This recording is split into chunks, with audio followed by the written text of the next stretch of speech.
John Waters is one of exploitation cinema's most legendary filmmakers, and he recently said these kinds of movies have pretty much disappeared. And he's not wrong. Films released in the 70s would never even make it past the first meeting today. Studio heads would lose their minds and shut it down immediately. But even back then, some exploitation films were so far beyond the line, even for the crazy 70s, that Hollywood just freaked out completely, tried burying them as fast as they could. Some of them didn't just get banned in America, they were banned everywhere. This one's a grindhouse home invasion thriller crossed with blaxploitation. 3 escaped convicts, totally racist psychopaths, take a black minister and his family hostage, forcing them to fight back. Obviously, tables turn toward the end. But instead of the usual revenge cliches and goofy comic relief you see sometimes, this film gets way deeper. The bad guys are totally unredeemable. They're disgusting. You're rooting from second one to see them pay. The violence is shocking, done in realistic detail and extremely vivid because everything else feels so grounded. Director Robert Endelson said clearly, "I made the film for audiences, not critics. I wanted the audience to have a visceral reaction, and they absolutely did." Censors lost it. The British Board of Film Classification straight up refused it a certificate in 1981, completely banning it. An uncut version briefly hit VHS shelves in 1982, but it got yanked immediately during Britain's Big Video Nasties crackdown. Finally, it was banned permanently. Even today, in 2025, it's still never been officially released there. Other countries were equally freaked out. Racial violence, explicit content, it got banned all over the place. Tarantino once said this was one of the ugliest, meanest exploitation films he's ever watched. John Waters himself even praised it in one of his books. People wrote later that Endelson was embarrassed by the movie, wanted nothing to do with it. Total nonsense, according to him. His exact words were, "That's a crock. I'm proud of it. I'm not embarrassed and I'm not ashamed."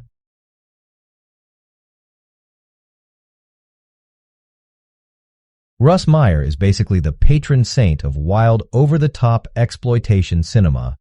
His movies are famously cartoonish and full of women who are, let's say, uniquely proportioned, and Super Vixens might be the craziest example of all that. Clint, a gas station attendant, ends up framed for murder and goes on the run. Along the way, he meets basically the same woman, played each time by actress Sherry Eubank, just wearing different wigs, costumes, and totally exaggerated personalities. It's like a violent, adult cartoon come to life, which is exactly how Meyer himself described it. He financed the whole thing with about $100,000 of his own money, which he got from the profits of earlier flicks. The MPAA slapped it with an X rating, but Meyer still managed to negotiate a deal with 20th Century Fox's indie division, which was super rare for a movie that explicit. And here's the wild part. It grossed around $17 million worldwide. Massive hit considering the tiny budget. There's this most notorious scene where a police officer brutally murders a woman, stomping her into a bathtub, then throws in a radio and electrocutes her. Tarantino saw that scene and said it completely blew him away. This is one of the great violent scenes of 70s cinema, right up there with Deliverance and The Deer Hunter.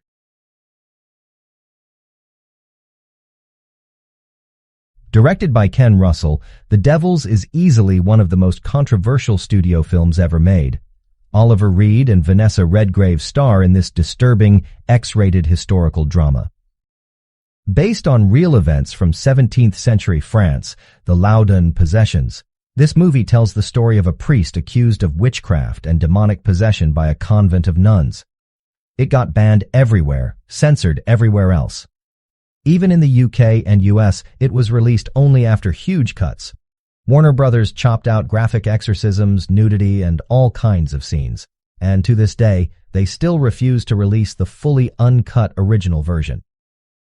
Despite constant protests and bans worldwide, it still made pretty good money. Over £200,000 in the UK alone. Solid for an X-rated film.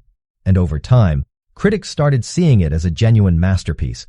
Directors like Guillermo del Toro and critics like Mark Kermode have called it one of the greatest banned films ever made. Del Toro publicly criticized Warner Brothers for still refusing to release the original version. He said, "For me, this movie, every time I see it, it's as powerful, beautiful, hysterical, and wild as the very first time." This one's from Jess Franco, the guy famous for churning out tons of sleazy exploitation flicks. And it's a perfect example of the whole women in prison subgenre. Basically, you've got a jungle prison camp in South America. Women prisoners locked up, tortured, abused. You know exactly where this goes. Franco openly said he made it just to cash in quick on Europe's big exploitation craze. He shot it in Switzerland with zero budget, mostly non-professional actresses, and even used abandoned military buildings as his prison set. Obviously, censors weren't happy at all. The UK's ratings board completely rejected the film as recently as 2004, pointing out it totally crosses the line with violence and humiliation, stuff UK rules explicitly forbid.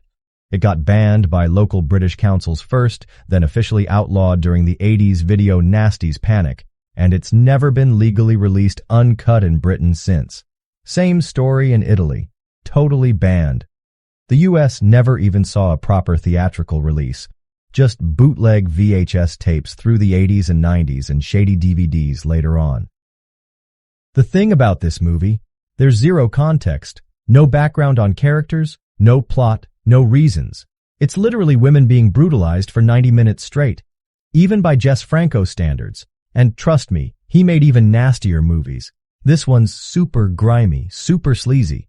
Exactly the kind of thing hardcore exploitation crowds wanted, but most countries immediately shut down.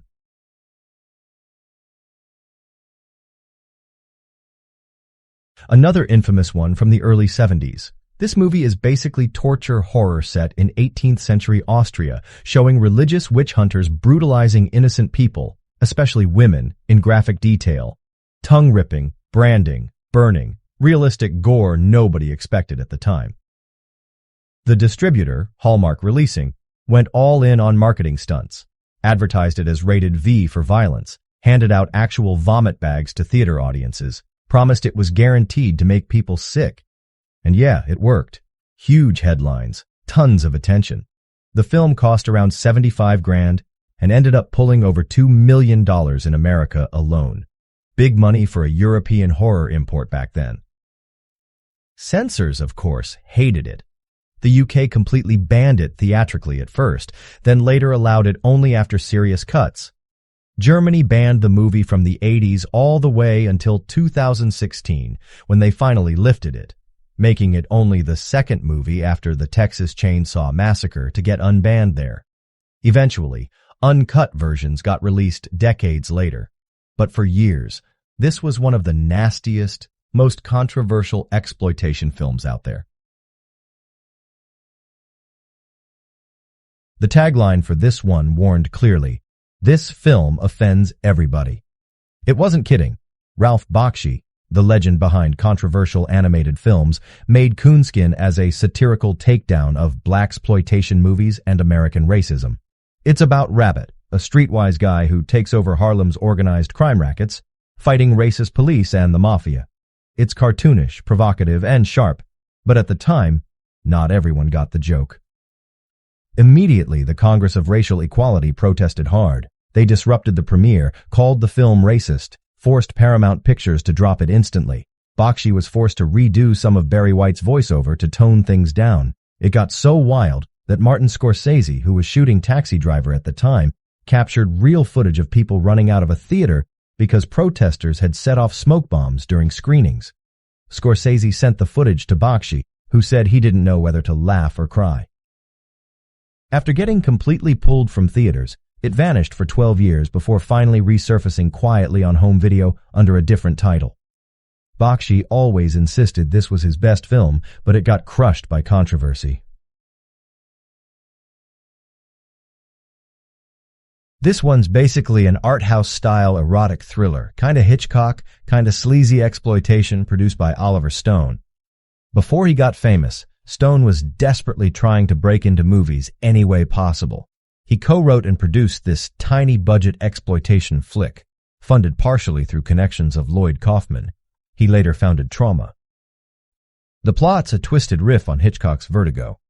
You've got a model who ends up dead, killed during some kinky erotic game gone wrong by a creepy filmmaker.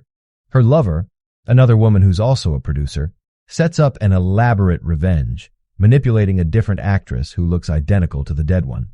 It's got nudity, murder, all that, but also real psychological thriller vibes, just wrapped in sleaze. The whole thing cost about $100,000, shot cheaply on 16mm film in New York. Mostly shown in grindhouses and adult cinemas, it initially got an X rating. But weirdly, it completely bombed financially. Even Kaufman joked it was the only X-rated flick ever to lose money. Stone himself later called it a learning experience, but refused to talk about it once his career took off. Decades later, once Kaufman got famous with The Toxic Avenger, people dug this one up again. Snuff is basically one of exploitation cinema's biggest hoaxes ever.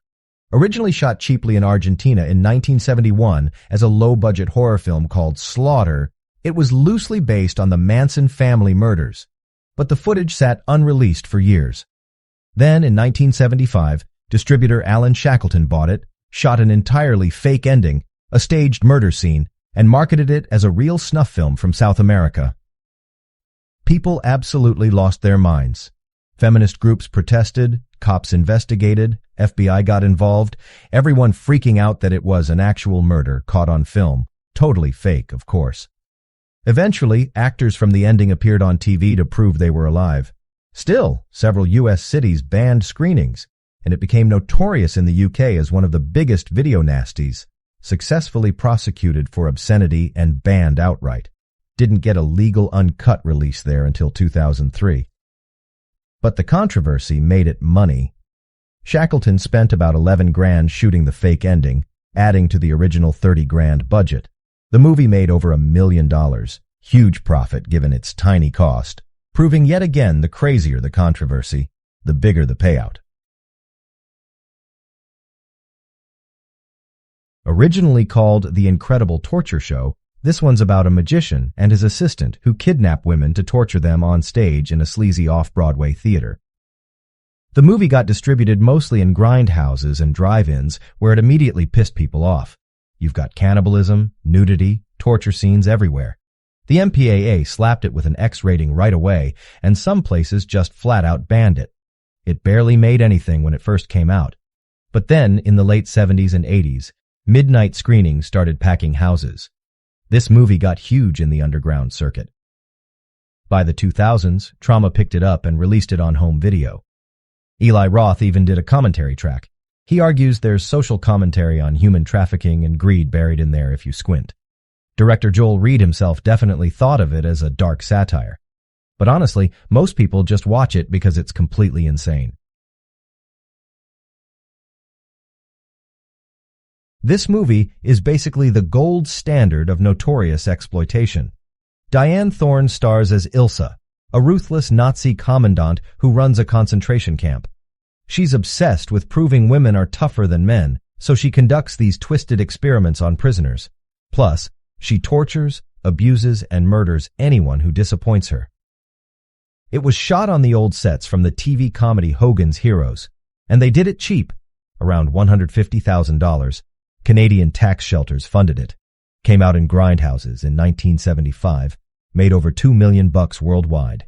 Pretty incredible profit considering the tiny budget. Obviously, critics hated it, and censors banned it. Australia, Germany, New Zealand, plenty of other countries too. People freaked out. Cast and crew even tried suing to get their names removed from it.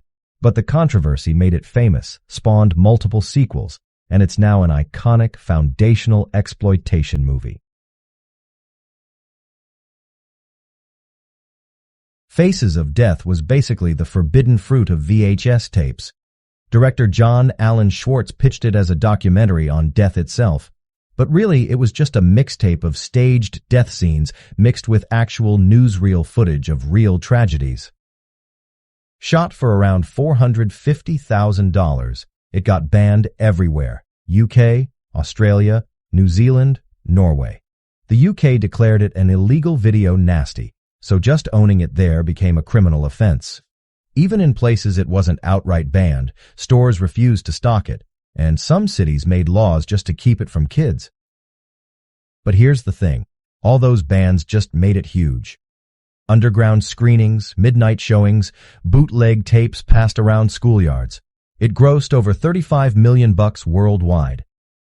Special effects guy Alan Apone, he later worked on Scarface and Iron Man, handled all the fake gore. Schwartz admitted later that about 60% of the movie was staged, but that didn't matter. It still became the ultimate shockumentary. This one's basically infamous Italian Nazi-exploitation. Directed by Sergio Garrone under the fake name, it's set in a fake Nazi concentration camp, where female prisoners get subjected to horrifying medical experiments and abuse by SS officers. It was made for less than $200,000, typical Italian exploitation budget at the time.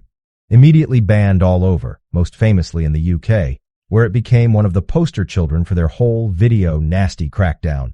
Nobody even tried releasing a censored version there for decades. Didn't even come out uncut until 2005.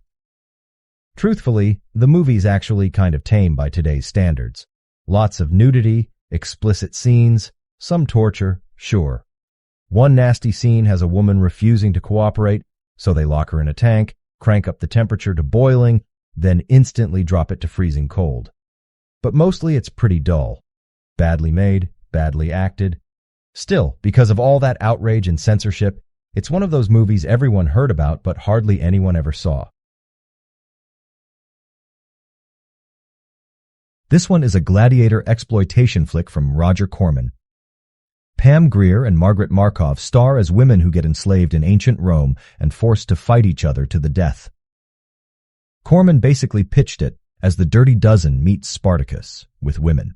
It was made fast and cheap, around $75,000, shot on old Italian movie sets, recycled costumes. Pam Grier did most of her own sword fights, got banged up a bit, no real stunt choreography. It rushed through post-production to hit American drive-ins for summer season, and it did pretty well. Pulled in around $1.5 million domestically. Funny story. Roger Corman actually offered this movie to Martin Scorsese right after they did Boxcar Bertha together. Scorsese wisely turned it down to make Mean Streets instead. Sweden didn't really mess around when it came to exploitation, and Thriller is proof. A young woman, mute after a childhood assault, gets kidnapped, hooked on drugs, and forced into the oldest profession. But she doesn't stay a victim for long. She quietly starts training herself in martial arts, gun handling, everything she needs to get revenge. Director Bo Arne Vibenius made Thriller just to make some quick money after his first film tanked. He wanted, in his words, a commercial-as-hell crap film. He even made the actors sign contracts saying they couldn't reveal who really directed it. On the poster they bragged, "The movie that has no limits of evil." And yeah, that's not an exaggeration. The uncut version mixes in actual adult film inserts, just to make sure nobody leaves feeling okay. It got banned in Australia, Germany, and the US for being way too much. Tarantino called Thriller the roughest revenge movie ever made. He even made Daryl Hannah watch it while prepping for her role as Elle Driver in Kill Bill. According to him, it's one of the roughest movies I have ever seen in my entire life, and one of the only movies I could imagine someone being afraid to watch. Wes Craven didn't ease into filmmaking. His first movie was The Last House on the Left, and it pretty much defined the whole rape revenge genre. Two teenage girls on their way to a rock concert get kidnapped and brutalized by a gang of escaped convicts. But it doesn't end there. The parents find out, and they get even. This film got banned almost everywhere. In the UK, the British Board of Film Censors refused to even touch it in 1974, citing explicit and sadistic violence and humiliation. Years later, it got caught up in the whole video nasties panic. Uncut VHS tapes were banned, confiscated, even led to prosecutions. It stayed banned in Britain through the 80s and 90s. It wasn't until 2002 that it finally got approved with cuts, and only in 2008 did the UK get a fully uncut release. Craven always said he didn't expect people to react the way they did. Audiences were fainting, throwing up, even rumored to have heart attacks during early screenings. Even Tarantino couldn't sit through it back in the day. The only movie I couldn't handle and had to leave was at a drive-in in Tennessee. I was sitting on the gravel watching Last House on the Left. It's crazy to think about now, but the Texas Chainsaw Massacre was banned too. 5 friends driving through rural Texas stumble into the worst nightmare imaginable. A house full of cannibals led by Leatherface, a guy wearing a mask made of human skin. Even though there's barely any blood shown on screen, the vibe was so intense the MPAA wouldn't give it an R rating. In the UK, it got slapped with an X and banned outright. Toby Hooper tried trimming it, resubmitting it, but nothing worked. In Britain, the ban stuck for decades. They even went so far as to ban the word chainsaw from movie titles while it was in effect. It wasn't until 1999 that it finally got an 18 rating there. Canada banned it in some provinces too. And despite all that, it made over $30 million at the US box office alone, one of the most profitable indie films ever made. Texas Chainsaw basically set the blueprint for every slasher that came after. Halloween, Friday the 13th. None of those happened without Chainsaw. This one's based on the true story of a 1930s Tokyo geisha who strangled her lover and mutilated his corpse. Director Nagisa Oshima didn't hold anything back. The explicit scenes are real, no body doubles, no cuts. Because of that, the film couldn't legally be processed in Japan, so Oshima had to ship the negatives to France to get them developed. Even with that workaround, the movie was banned in Japan and didn't get an official uncensored release there until 2000. In the United States, Customs seized it under obscenity laws, kicking off a major legal fight. Other countries either banned it outright or forced heavy cuts. The budget was around $1 million, but it made its money back quickly through European art house runs. Despite all the controversy, or maybe because of it, the film's now a regular on world cinema course lists. Roger Ebert called it an art film made for a nation of voyeurs. And it didn't just stay in the past. Gaspar Noé was so impressed by it he wanted to make something just as shocking. And he did, with Irreversible. Caligula started as a serious historical epic and completely went off the rails. It was originally a Gore Vidal script, directed by Tinto Brass, starring Malcolm McDowell, Helen Mirren, and Peter O'Toole.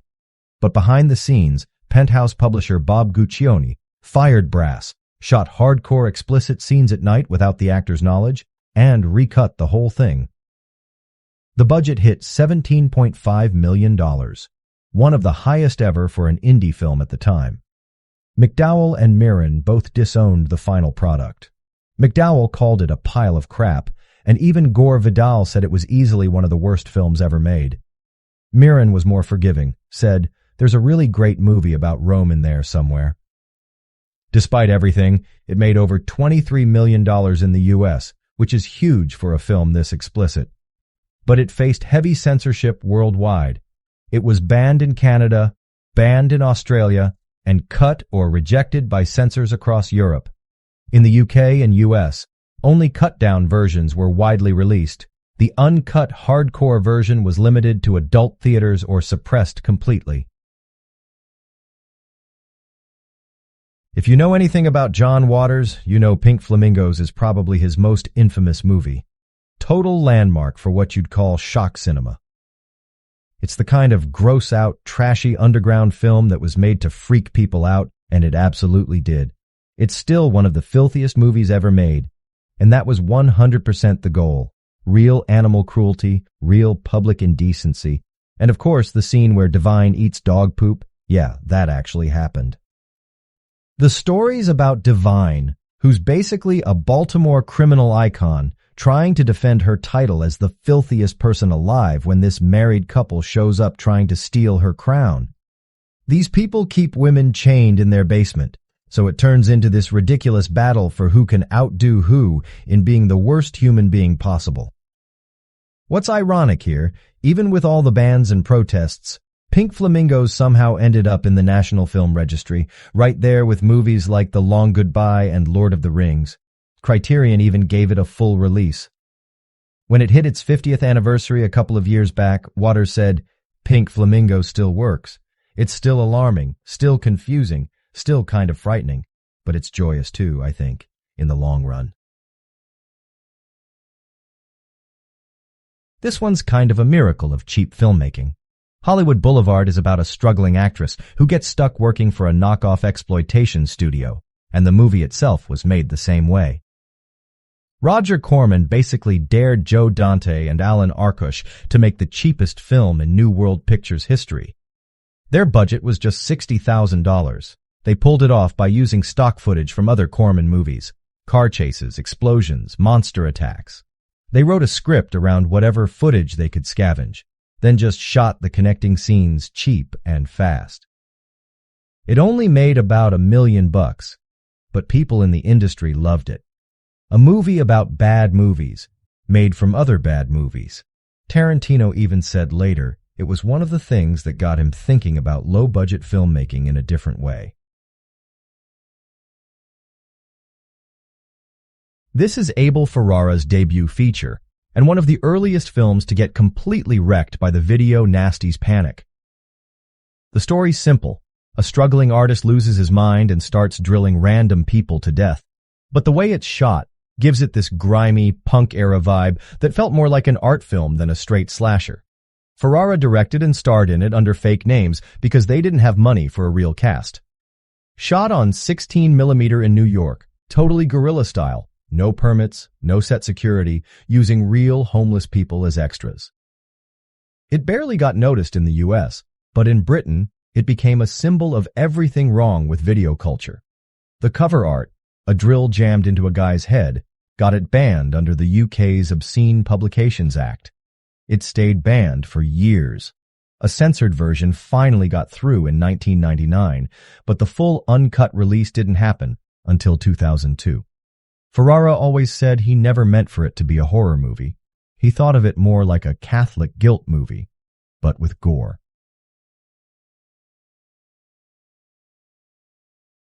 George Romero already kicked off the zombie genre with Night of the Living Dead. 10 years later, he came back and topped himself with Dawn of the Dead. Simple setup: zombie apocalypse, a couple of SWAT guys, a reporter, and his girlfriend hole up inside a Pittsburgh shopping mall. But what Romero did with it was next level. He took all the stuff from Night and turned it into this brutal, bloody black comedy about consumerism. Zombies stumbling around the mall like they're still shopping. It's not subtle, but it hits. Romero couldn't get studio money, so he financed it himself. About $650,000.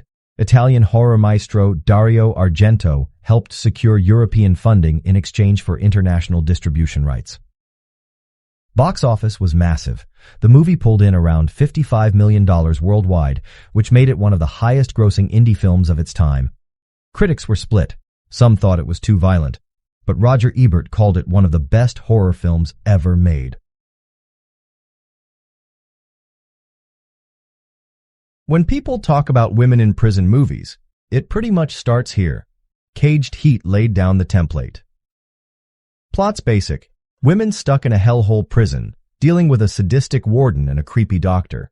They take enough abuse, band together, and fight back. You get everything you expect. Shower scenes, catfights, the prison break, all the good stuff. Directed by a young Jonathan Demme, the guy who later made Silence of the Lambs. This was his first film.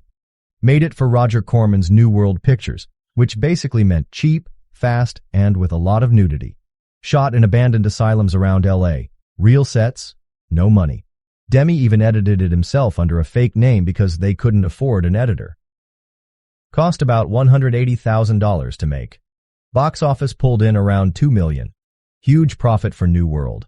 The movie's campy and rough around the edges, but it worked. Even Francis Ford Coppola called it one of the best exploitation films ever made. It got Demme his next gig, and the rest is history. Blackula started out as just another cash-in blaxploitation flick, but it turned out way better than anyone expected. William Marshall plays an African prince who gets bitten by Dracula and wakes up in then modern-day Los Angeles. It's cheesy in spots. You can literally see the strings on the rubber bats, but that kind of adds to the charm. What sets it apart is Marshall himself. He refused to play Blackula like a joke. He demanded the character have dignity, backstory, real tragedy. He made Blackula into one of the first serious black heroes in American horror. Shot on a $500,000 budget by William Crane, it smashed expectations.